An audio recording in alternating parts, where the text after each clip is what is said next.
I gave up everything for my sister, even raised her kid while she lived the life I dreamed of. But one letter changed it all. I could have stayed quiet, but instead, I did something that made my family shake with fear and shame. My name's Claire Wilson, and I'm 29.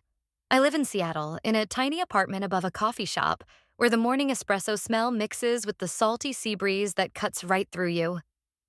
I work at a children's theater, writing scripts, sewing costumes, turning cardboard into castles and dragons. It's not just a job, it's my way of sparking wonder in kids' eyes, giving them back their belief in magic and bringing them the light I so often missed myself. But to my family, I'm just sweet Claire, the shadow who's always there to help, never asking questions, never expecting anything in return. For 3 years, I raised my older sister Emily's daughter, Sophie, while Emily built her marketing career. Sophie's a 4-year-old with curls and dimples. She's my light in the endless dark. But I was suffocating, dissolving in other people's victories, like a candle burning for others until I was nothing but ash. Every night, as I fell asleep to the sound of rain on my windows, I whispered to myself, when do I start living for me? When do I stop being invisible? That Christmas morning, I sat under the tree, clutching a mug of cold cocoa, feeling the chill creep into my bones, like an icy claw gripping my heart. The smell of pine and cinnamon was sweet, but inside, I was wound tight, like a spring ready to snap. Emily tore open a glossy box, a ticket to a marketing conference in New York.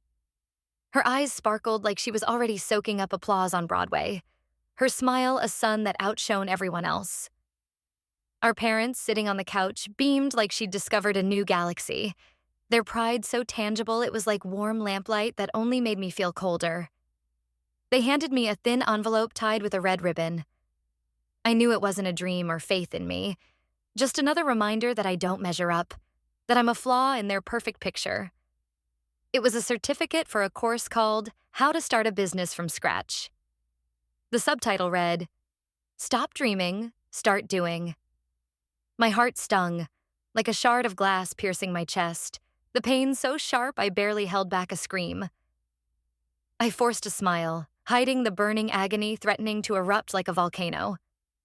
I'm 29, not some lazy dreamer. My theater work is my passion, not a hobby.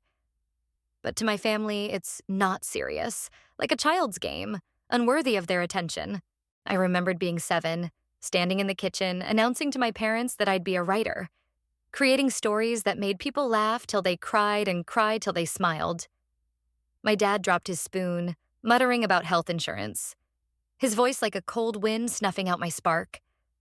My mom said I'd change my mind, her words like stones crushing my dreams into dust. Their disbelief sank into me like rust eating away at my soul. Emily, at 16, knew she wanted to be a marketer, building brands, shining at conferences. She got a degree from a fancy university while I stayed home with Sophie so she could focus. I paid for her courses, her trips, her business meeting outfits, giving up my savings, sacrificing my plans. My parents called me generous, but I knew the truth. I was convenient, like old furniture you don't notice until it breaks. Dinner was typical. I made rosemary roast chicken. Emily brought a store-bought salad that got more compliments, as if my food was just background to her triumph. I cleared the table while they praised her strategic thinking. Anger and pain clashed inside me, like a storm trapped in a cage, threatening to tear everything apart. But I swallowed it like bitter coffee burning my tongue. Later in my room, I found an old photo of me and Emily as kids, building a sandcastle. She was laughing, and I was holding her hand. Now her hand gripped my dream, and I was alone. I didn't flip the table or scream, like I fantasized on my worst days when the world felt too heavy. I smiled, sipped my cold cocoa, and thought about how, at 29, I still felt like a kid nobody sees, whose dreams drown in someone else's glow. Sleep didn't come that night. The certificate sat on my desk like a poisoned thorn, stabbing my pride, mocking everything I believed in. Anger boiled, my heart pounding like it wanted to break through my chest and shatter the walls. To distract myself, I started sorting through a box of Sophie's old toys. Among them was my old notebook. Worn, ink faded, filled with sketches and ideas for kids' shows. I flipped through it, feeling the past come alive, the ghosts of my dreams, until I hit a page that froze my blood and made the world collapse like a house of cards in a hurricane. It was my concept for an interactive children's show, dreamed up in college. A dragon afraid of fire, a fairy losing her wings. My characters, my soul, ripped from my heart. I'd wanted to launch that show, but put it aside to help Emily. Now her startup pitched at that conference was an exact copy of my idea. The name was different, but the structure, characters, slogan, mine. She'd stolen my soul, my dream, my life. I sat on the floor, trembling like a leaf in the wind. Tears burned my eyes, but I didn't let them fall. They were too precious to waste on betrayal. My heart pounded like a war drum, each beat echoing in the emptiness. I remembered showing her the notebook in college when she asked for inspiration. She'd smiled, called it cute, and I forgot about it, trusting her like a naive girl who believed in goodness. Now her career shone on my work, while I was her daughter's nanny. I thought of the nights I sketched characters while Emily slept, her breathing calm, mine ragged from exhaustion. I dreamed of a stage where kids laughed at my dragon, but instead, I sacrificed sleep for her exams. The pain of betrayal was sharp, like a knife in my back, tearing me apart. I wanted to storm into her place, throw the notebook in her face, scream until my voice gave out, until she saw my agony. But instead, I gripped the notebook until my fingers turned white and swore to take back what was mine. Anger mixed with resolve, like a spark igniting a fire ready to burn everything in my path. I hid the notebook and lay down, but sleep didn't come.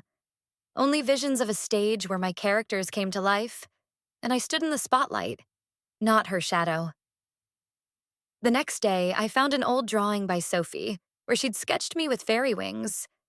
It felt like a sign. I had to fight. I didn't just want my dream back. I wanted Emily to know she didn't just steal an idea. She stole my life.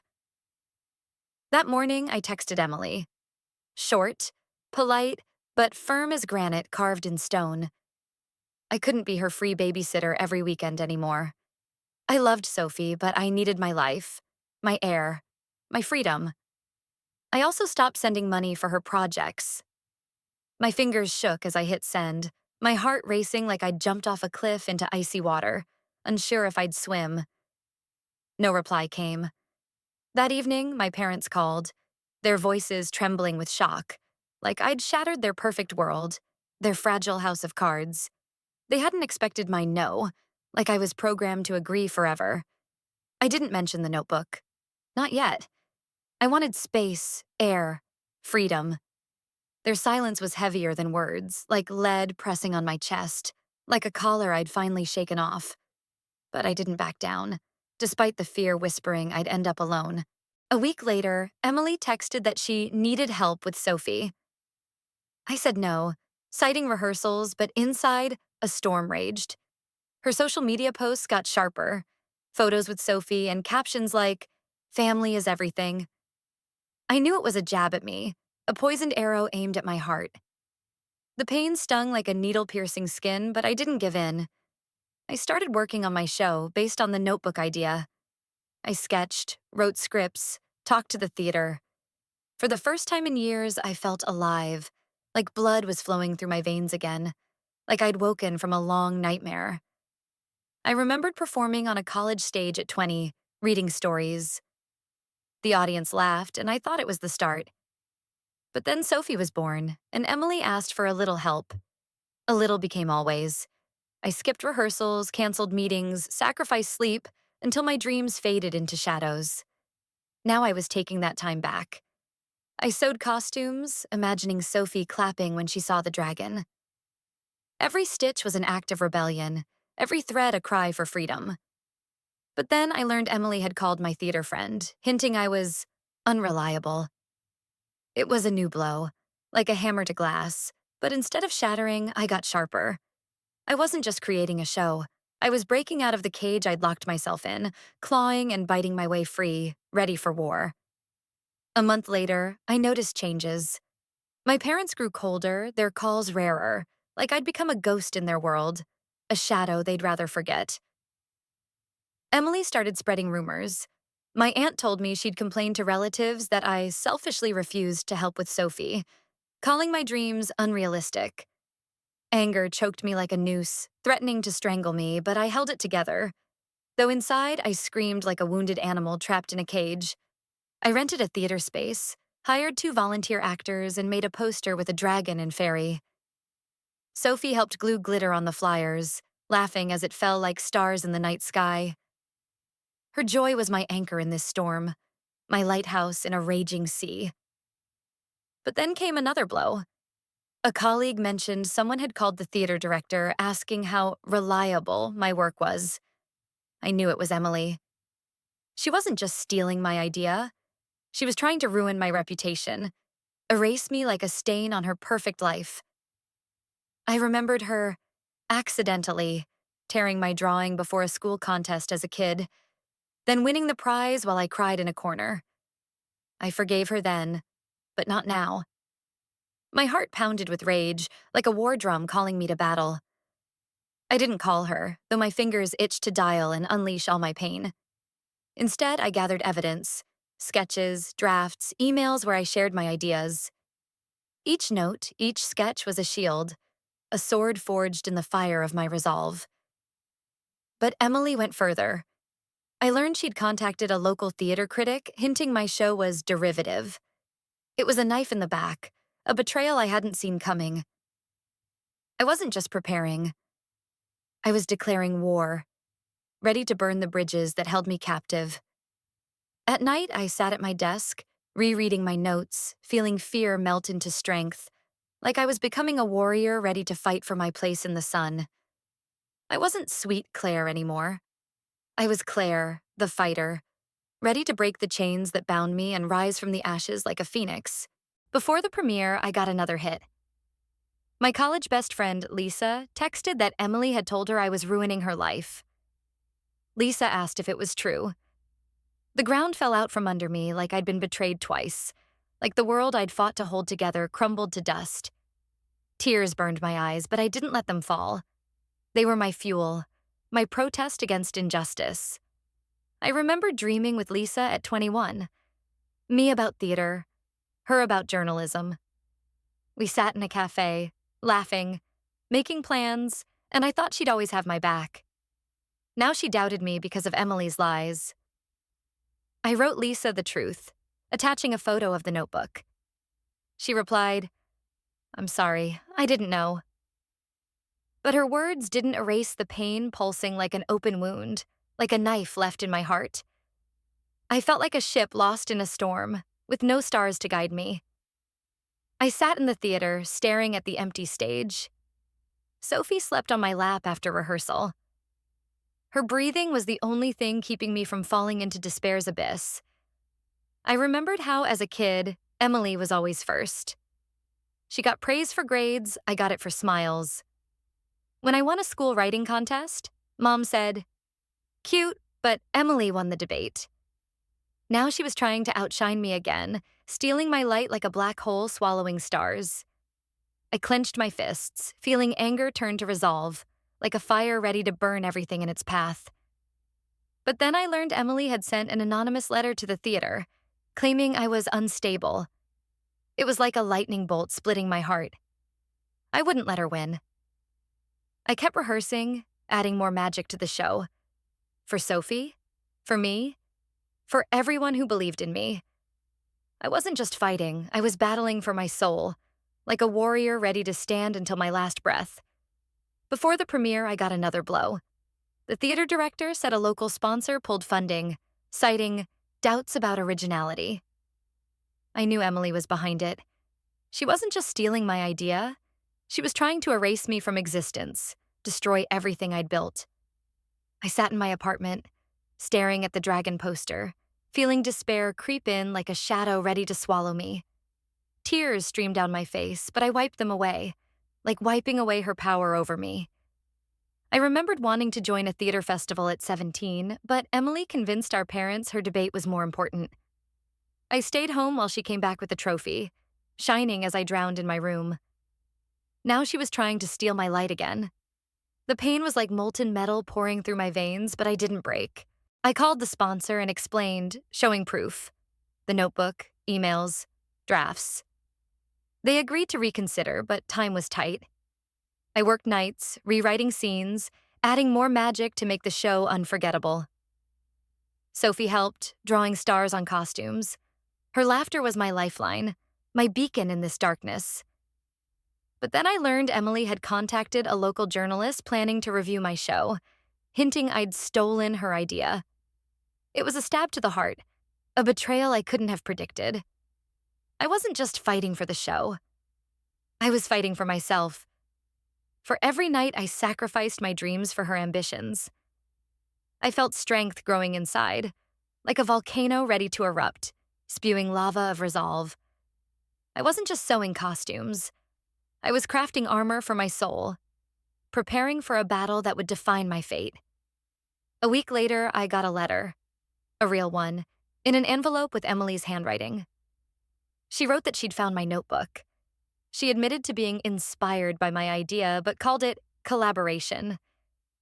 She begged me not to ruin her career, saying she had Sophie to think about.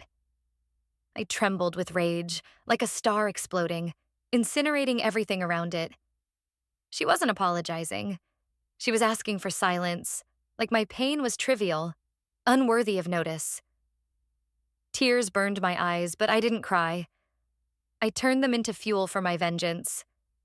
I found her conference interview online. She bragged about her project, never mentioning me. The pain of betrayal was unbearable, like a hot coal burning my chest from the inside.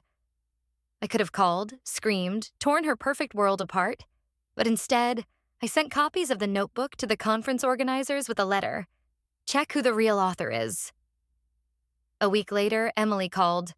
Her voice shook like a leaf in the wind, ready to break. The organizers demanded answers. She begged me to withdraw my claim, but I refused, my voice cold as steel forged in fire. I remembered how, at 15, she took my idea for a school project, and I stayed silent, scared to upset Mom. Now I wasn't afraid. I didn't want to destroy her, but I couldn't let her build a career on my dream. My parents accused me of betraying the family. Their words cut like blades, leaving bleeding wounds, but I stood tall, like an oak in a storm. I kept working on the show, rehearsing scenes where the fairy learned to fly without wings. It was my reflection. I was learning to live without their approval. But then I learned Emily had spread rumors among my colleagues, claiming I was jealous of her success. It was a new blow, like lightning cracking my resolve, but I pieced myself back together, like a mosaic glued from shards. Every word of the script was a cry from my soul, every costume a step toward freedom, like shedding chains that held me for years. I felt like an outcast, but for the first time, I was proud of myself, like a warrior who'd won a battle but was ready for war. The day before the premiere, a local paper published an article about Emily's startup, but it ended with a note about questions of authorship. A colleague forwarded it, asking, "You okay?" I wasn't. The walls closed in, my heart racing like I was running a marathon through fire. My parents texted, blaming me for ruining Emily's future. Their words were poison, weakening my resolve, but I didn't back down. I invited Sophie to a rehearsal, and her laughter when the dragon forgot to breathe fire was louder than their judgment, like a hymn to my victory. But then I learned Emily had contacted the theater's parent board, hinting my show was not suitable for kids. It was a knife to the heart, a betrayal I couldn't have foreseen. That evening, I found an anonymous letter. Inside was a printed email I'd sent Emily 5 years ago, describing the show in detail. The sender was unknown, but I suspected someone from her team who knew the truth. It was my ace, my sword to cut through her lies. I forwarded it to the organizers, adding, "I demand justice." The next day, Emily texted that she'd been kicked out of the conference. Her startup was frozen. I didn't feel joy. The emptiness was heavier, like a stone crushing my heart. I sat in my apartment staring at the notebook, feeling the weight lift from my shoulders. But I knew Emily wouldn't give up. I remembered her accusing me of stealing her bracelet at 10, though it was in her bag. I cried then, but now I was ready for her next move. I wasn't just defending myself. I was fighting for my dream, like a knight guarding their castle, ready to stand until my last breath. The premiere was 3 hours away, the theater filled with kids and parents. I stood backstage, clutching the notebook like a talisman, the last shard of my old life. Sophie sat in the front row, waving a foil wand. When the dragon appeared, the room erupted in laughter. Kids shouted, parents clapped. Tears burned my eyes. Joy, relief, triumph, like I'd soared over the abyss I'd been pushed into for years. After the show, a woman, a producer for children's programs, approached me. She wanted to collaborate with a major studio. I couldn't believe it. My dream, buried under years of sacrifice, was coming alive, like a phoenix blazing in the night. I remembered putting on backyard plays as a kid, using sheets as curtains. Neighbors laughed, but my parents said I'd grow out of it. Now I stood on a stage and it was real. Sophie ran up, hugged me, and whispered she wanted to be like Aunt Claire.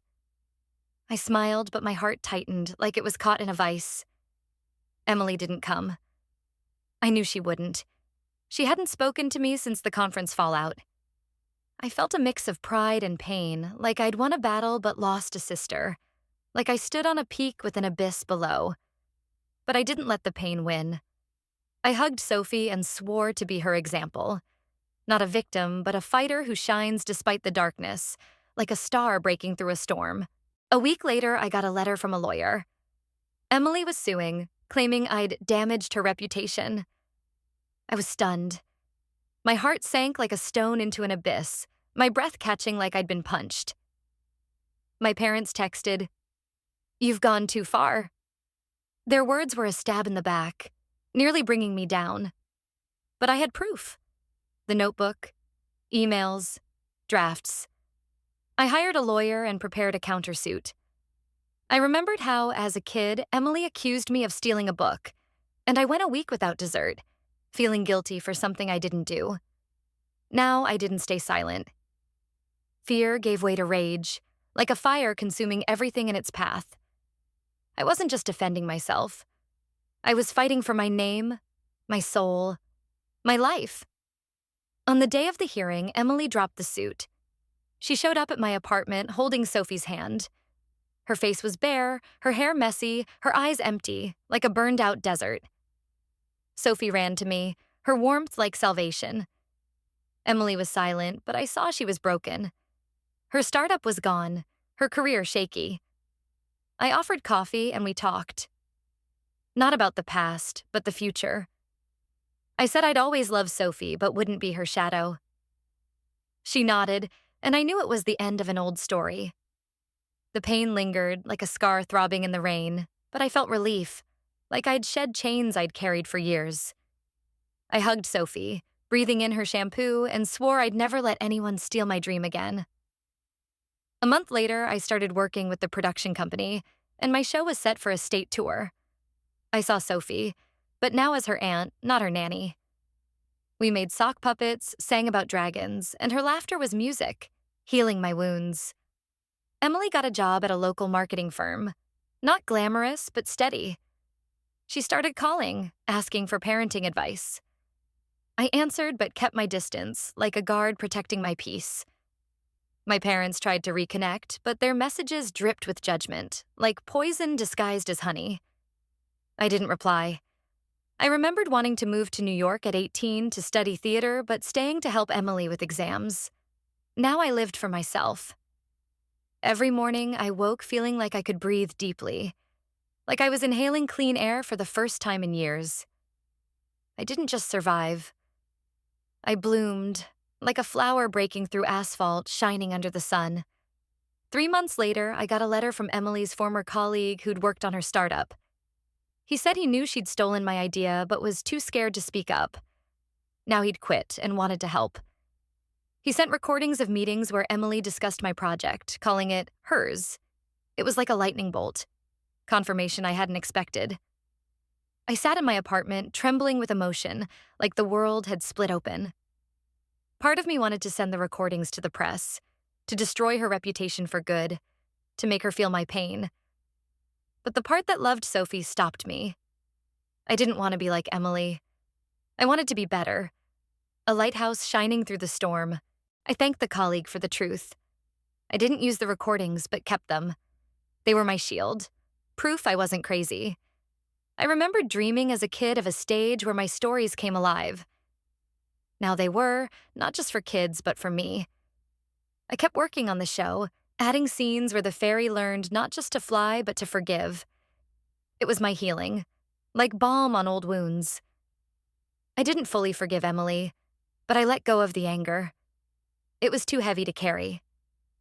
I sat by my window, watching rainy Seattle, feeling my heart beat in rhythm with a new life, like I'd finally found my path. 6 months after the premiere, I got an unexpected invitation. A local theater festival wanted my show as the main event. It was the stage I'd dreamed of at 17, but Emily had taken my chance back then.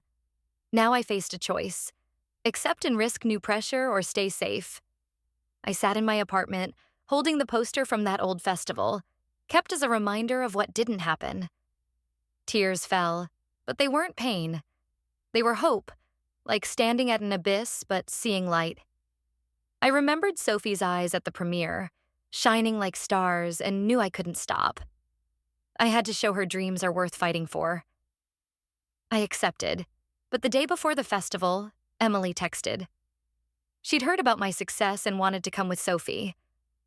I froze, old wounds throbbing like a knife in a scar. I wasn't sure I was ready to see her, but for Sophie, I agreed. On festival day, I stood backstage, heart pounding like I was leaping into the unknown. When the curtain rose, I saw them in the audience. Sophie, waving her wand, and Emily, her face unreadable. The show was a triumph, the crowd giving a standing ovation. Afterward, Sophie ran to hug me and Emily approached. She said nothing, but her eyes were different, not arrogant, but broken with a hint of respect. I didn't feel joy or pain. I felt peace, like closing an old book. I realized I hadn't beaten her. I'd beaten my fears, my doubts, my shadow. A year later, my show was a Seattle hit, and I was prepping for a tour. Sophie came to every premiere, waving her wand. Emily balanced work and motherhood, but we weren't close. My parents wrote occasionally, but I didn't rush to reply. My life was mine now.